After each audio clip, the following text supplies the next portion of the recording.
Rajashyamala సిద్ధియోగం YouTube channel ప్రేక్షకులకి హిందూ బాంధవులందరికీ నమస్కారం.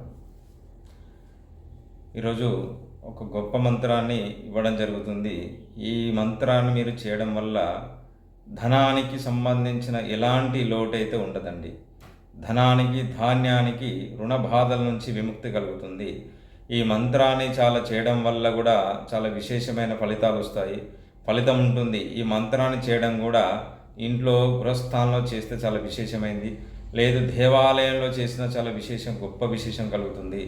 ఈ మంత్రాన్ని కూడా నేను చెప్తాను. ఈ మంత్రము వచ్చేసి హైమవతీశ్వరి మంత్రం అండి. ఈ మంత్రాన్ని హైమవతీశ్వరి మంత్రము. ఈ మంత్రాన్ని మీరు చేయడం వల్ల చాలా విశేషమైన యోగ్యత ఉంటుంది.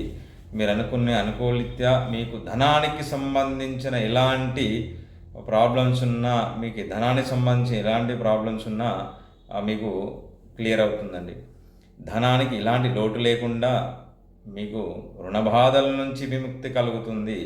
ఈ మంత్రాన్ని మీరు రోజుకి 108 సార్లు కానీ 1008 సార్లు కానీ మీరు చేసినట్లయితే విశేషమైన ఫలితమే తొందరలో వస్తుంది. నేను ఈ మంత్రాన్ని కూడా చెప్తాను, జాగ్రత్తగా విని రాసుకోండి. ఈ మంత్రాన్ని ఎవరైనా చేయవచ్చు, చిన్న పెద్ద ఎవరైనా, వృద్ధులు ఎవరైనా చేయవచ్చు. దేనికి నియమనిష్టలు అనేది ఏం లేదండి. మీరు ఎప్పుడైనా చేసుకోవచ్చు. పొద్దున్న శుచిగా ఉంటే స్నానం చేసి, శుభ్రంగా స్నానం చేసి మీరు పూజ మందిరంలో చేసుకుంటే చాలా విశేషము. లేదు మీకు దేవాలయానికి వెళ్ళినప్పుడు ఈ మంత్రం చేసుకుని చాలా విశేషము. దీనికి నియమనిష్టం అనేది ఏం లేదండి, తాంత్రికంలో ఇవ్వడం జరుగుతుంది.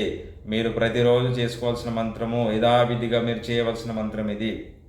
ఈ మంత్రాన్ని చెప్తాను, జాగ్రత్తగా వినండి. విని రాసుకొని మీరు ఈ మంత్రాన్ని చేయండి.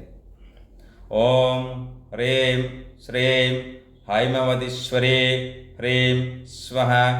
ఓం హ్రీం శ్రీం హైమవతీశ్వరే హ్రీం స్వః. ఓం హ్రీం శ్రీం హైమవతీశ్వరే హ్రీం స్వః. ఈ మంత్రాన్ని మీరు చేసినట్లయితే ధనానికి సంబంధించిన ఎలాంటి బాధలు కూడా మీకు రావండి. రుణ బాధల నుంచి విముక్తి కలుగుతుంది. మీరు ఈ మంత్రాన్ని చేయడం చాలా గొప్ప విశేషమైన మంత్రము. ఇది హైమవతీశ్వరి మంత్రము. ఈ మంత్రాన్ని చేసినట్లయితే మీరు అనుకునే మీరు ధనానికి సంబంధించిన మంత్రం ఇది చేస్తే ధనానికి ఎలాంటి లోటు అయితే ఉండదండి. ఇలాంటి మంత్రాల గురించి మీరు ఏమైనా అడగాలనుకుంటే కామెంట్ బాక్స్లో మెసేజ్ పెట్టండి, దీనికి సమాధానాన్ని ఇస్తాను. సర్వే జనా సుఖినో